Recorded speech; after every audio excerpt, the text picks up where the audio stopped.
Nesse vídeo vou te ensinar como fazer esses flyers, e vou disponibilizar de graça todas as imagens que usei. Abra o aplicativo PixArt e entre aqui. Agora você irá escolher uma das imagens de fundo que preparei para esse vídeo.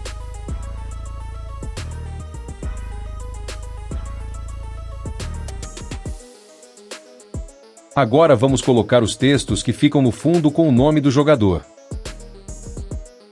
Preste atenção, pois eu mostrarei as fontes que usei e as configurações que usei nesse texto.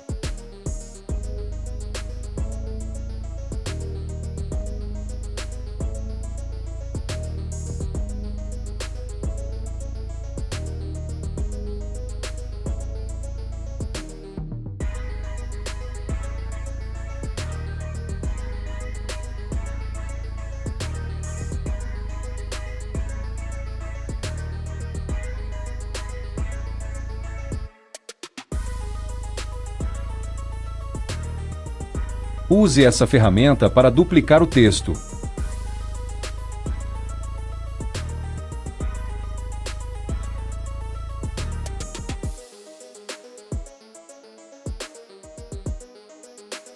Use a ferramenta Forma para adicionar um retângulo na cor que você quiser.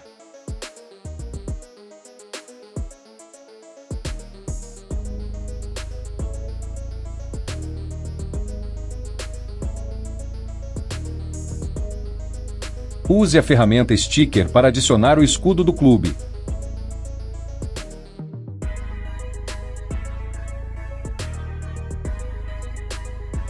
Use a ferramenta Foto para adicionar a foto do jogador.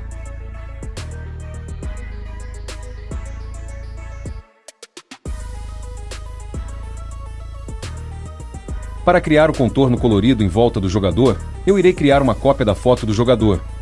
E depois usarei a ferramenta Sombra para criar um contorno duro e colorido.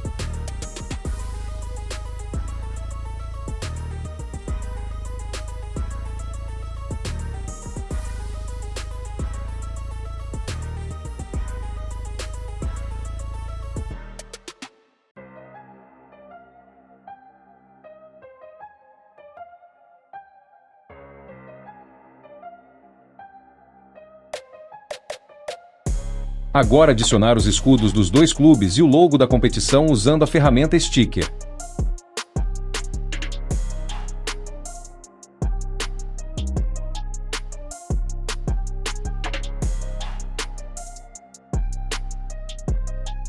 Agora chegou a hora de adicionar mais textos com todas as informações necessárias no flyer.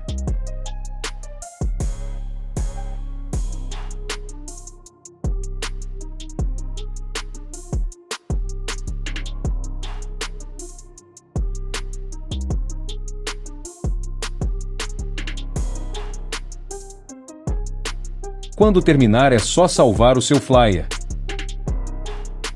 Para finalizar a arte você pode usar o aplicativo Lightroom. Nesse perfil que estou mostrando na tela tem centenas de filtros gratuitos.